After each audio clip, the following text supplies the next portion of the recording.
our most enduring mistakes is overestimating the economy's troubles and underestimating the economy's progress. Human beings dwell on problems, failures, and tragedies, and take solutions, successes, and triumphs for granted. I call this pessimistic bias. Recession, unemployment, bankruptcy, stagnation. We'll never run out of complaints about the economy in a country of hundreds of millions and a world of billions. Still, the big picture is amazingly sunny. Let's start with the biggest picture of all, the world. Before the 20th century, human beings were extremely poor.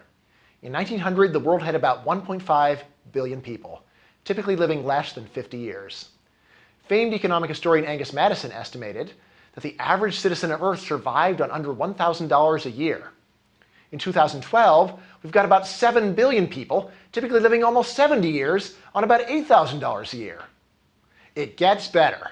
Money today buys stuff that would have astounded emperors and industrialists in 1900.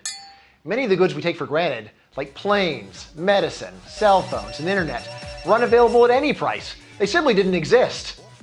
The world economy has slowed during the last few years, but overall progress is still astounding.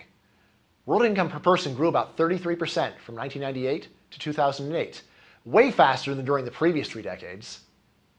The fraction of people on Earth who live in dire poverty has been cut in half, from about 40% in 1991 to about 20% in 2012. Sure, that's 20% too many, but we're well on our way to a future of plenty for all, a future that human beings have always dreamed of, but never seen. All right, forget recent decades of American progress. What about the United States economy right now? It's clearly disappointing.